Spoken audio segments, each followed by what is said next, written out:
tout en Chine repose sur la culture chinoise, sur la langue chinoise, sur les valeurs chinoises. Et ça marche. Ça, c'est de la vision. Non, il faut y croire. Nous n'avons pas de leçons à recevoir de ceux-là qui nous ont transformés en esclaves, qui nous ont colonisés, qui continuent à nous piller. Les Chinois vous disent qu'ils pratiquent une politique au service du peuple chinois, et non pas pour faire plaisir à des censeurs extérieurs. La démocratie en Chine, c'est une démocratie chinoise, pensée par les Chinois pour les Chinois. Les droits de l'homme en Chine, c'est les droits de l'homme pensés par des Chinois pour des Chinois.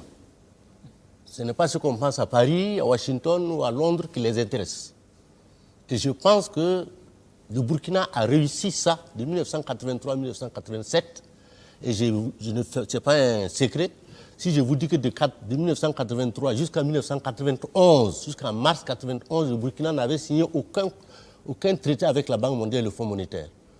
On avait refusé l'ajustement structurel. Et c'est les périodes de croissance les plus élevées de ce pays.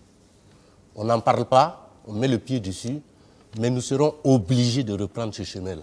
Sans le sacrifice, on ne peut pas vouloir aller au ciel sans mourir. Si vous voulez aller au ciel, il faut accepter de mourir. Accepter de mourir, il faut avoir le courage politique c'est tout. De se démarquer, de réinventer sa gouvernance. Basée sur ses valeurs culturelles surtout. Absolument. Parce que la démocratie telle que nous la vivons actuellement... Non, c'est une démocratie d'emprunt.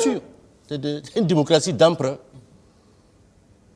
Ma conviction, c'est que les CDR étaient plus démocratiques que les 145 partis politiques du Burkina.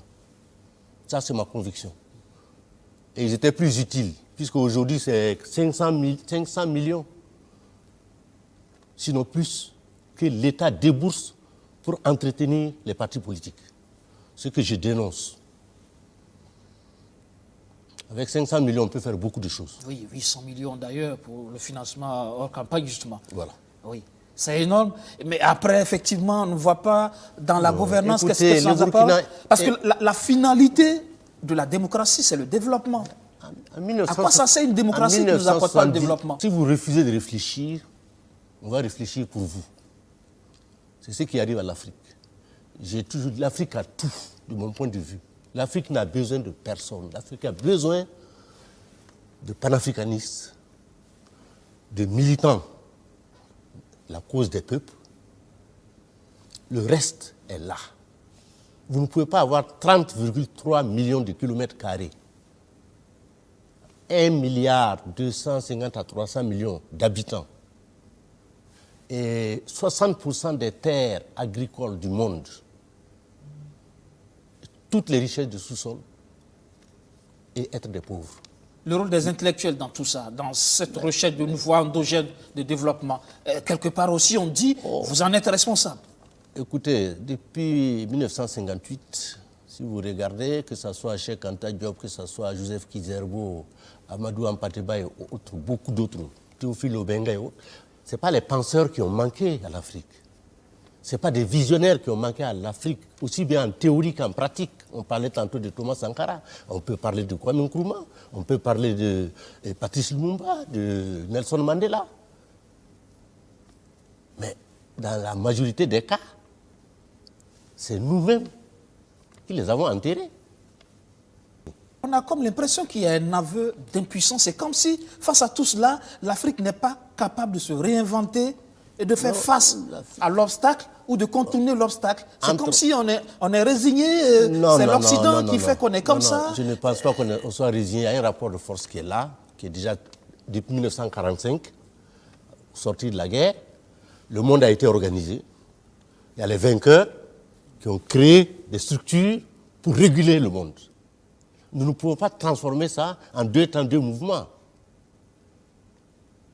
Mais les choses bougent. Vous avez de l'espoir? Chaque fois que l'Afrique se décidera à agir en bloc, mais c'est les autres qui vont se soumettre. Ils n'ont pas le choix. Cette démocratie africaine qui semble ne pas correspondre en tout cas à notre vision. Vous êtes gentil, hein? Vous dites que ça semble ne pas correspondre. Ça ne correspond pas du tout. Il y a un divorce total. Les 9000 villages du Burkina Faso ne savent pas ce que c'est votre démocratie. le multipartisme intégral, les droits de l'homme, etc. Ils ne connaissent pas. D'ailleurs, de toute façon, la démocratie au Burkina ne parle que français. L'exemple chinois, ça vous séduit avec le PCC, le Parti communiste chinois, qui règne en maître absolu? Je n'ai pas lu Mao Tse-tung, je l'ai étudié. J'estime que c'est un des plus grands dirigeants politiques du XXe siècle, un des plus grands philosophes, un paysan penseur. Et quand vous lisez les œuvres de Mao Tse-tung, vous savez qu'il a civilisé le marxisme-léninisme. C'est pour ça qu'on a parlé de maoïsme. C'est la capacité d'apprendre des autres sans être esclave des autres.